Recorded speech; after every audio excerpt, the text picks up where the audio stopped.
Hey guys, Kyle the Dead Knight of Anime here, bringing you my review for One Piece Chapter 8, or Episode 845. And right off the bat, let's just jump right into it and let's talk about the scene at the end with pretty much putting prickly begging Chiffon in order to help her save the Straw Hats by pretty much asking her to in order to make the wedding cake with her so they can save the Straw Hats. Because I know it's going to cause a lot of discussion in terms of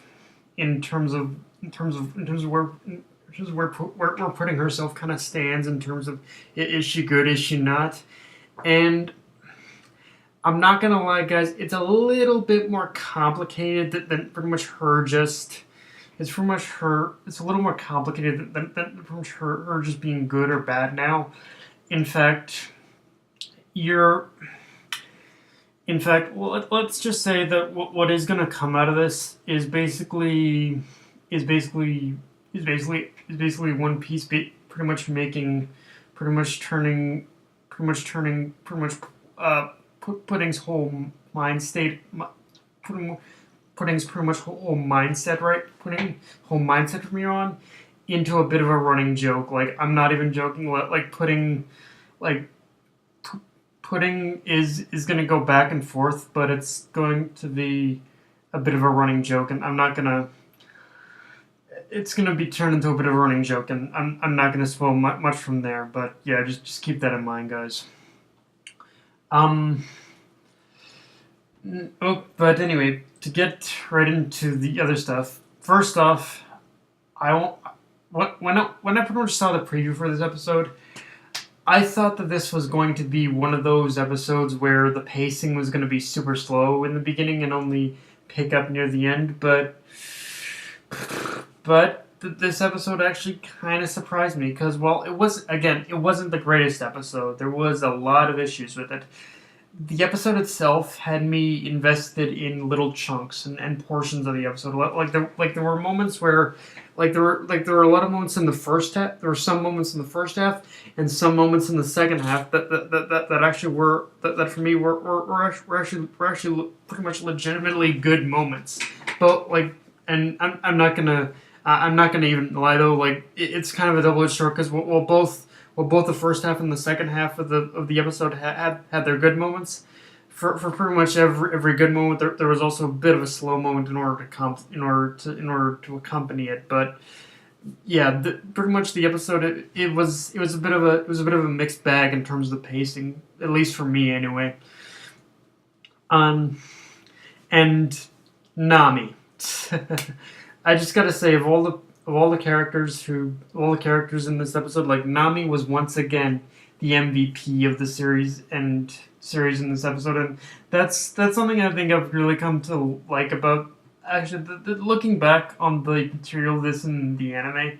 It makes me realize just pretty much how much it pretty much just really showcases how much of Whole Cake Island was, even though Sanji was pretty much a lot of the focus.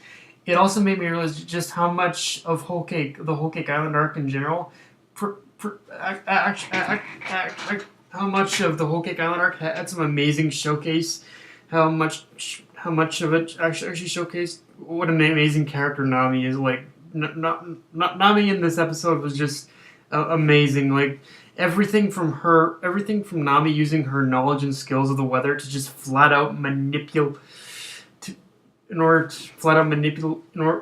to lure Zeus away from Big Mom and basically manipulate him to be her slave, were both epic and hilarious moments.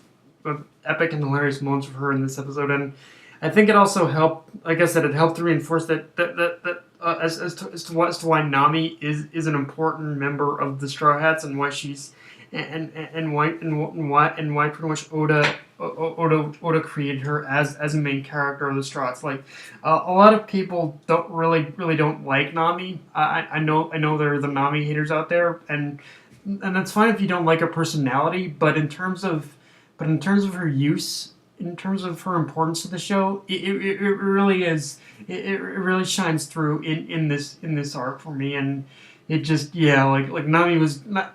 and Nami has just been like a boss in this entire arc. Honestly, it's kind of cool. Although I will be fair, here, as as much as I definitely still think that Nami was doing a little bit underhanded shit by manipulating Kingbaum to make him run run faster. To be honest with you, like that shit was just total manipulation. But yeah, I'm curious to see what exactly Nami's going to do with pretty much Zeus, and pretty much now that he's essentially going to be serving her hand and foot. Um, Now, as for the part where it started to, and no, actually, while I'm on about King Bomb, like holy shit, I never thought I never thought I'd feel so emotional over a talking tree, but seeing Bomb getting burnt by Prometheus, like just Prometheus, like bloated Prometheus, just kind of pretty much falling down and burning King Bomb, like that shit was, yo, that was heavy, and it was. I never thought I never thought it would be so brutal to watch, but and like I said, I'd be lying if I didn't get a little emotional. But damn, like damn. Um, Now, now if I did have now as far as like I said, this episode was a bit of a mixed bag. There were some moments that were good, some moments were not, and if I had to pinpoint as to where the episodes pretty much started to drag for me, is it pretty much began at the scene of Germa 66 fighting Big Mom Pirates, and yeah, even though it's only like what the second, third time we've seen that scene, I think I can already tell that the whole sequence of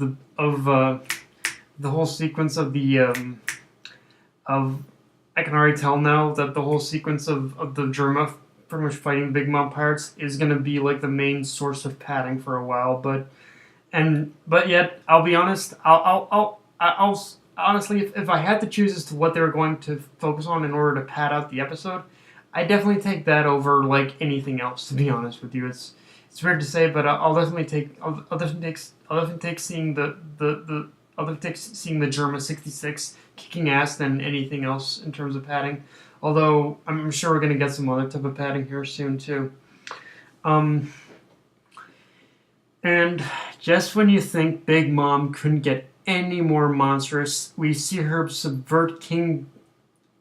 Even before the whole King Bomb getting burnt thing, we see Big Mom basically subverting King Bomb's authority over the seducing woods with a single shout.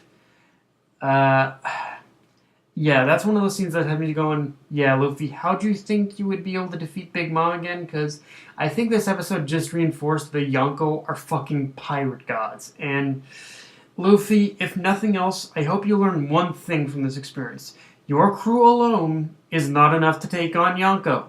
Is not enough to take on a Yonko, and you're gonna need the Straw Hat Armada to even have a chance against Kaido. Especially since Kaido, the Beast Man himself, has a fucking army of zone Devil Fruit users. Probably still has an army of zone Devil Fruit users. Even if Smiles have stopped production. So yeah, and actually to end off, I'll say this much. One thing I really liked about the scene near the end of the episode with Big Mom Pirates organizing a counteroffensive is that under usual circumstances, the antagonists would still be scrambling to capture or kill the Straw Hats.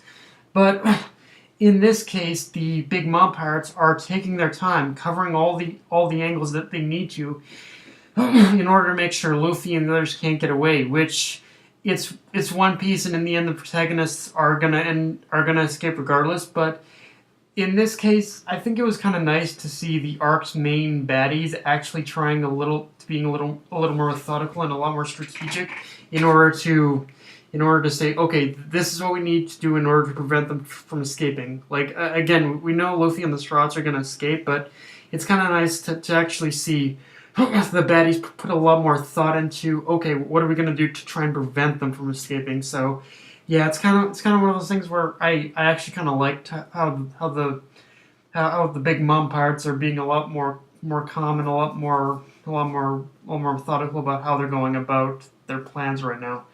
Um, but yeah, guys, that's my review. If you enjoyed the video, like, comment, subscribe, follow me on Twitter and Facebook. That's not even me. Signing off. Later, guys.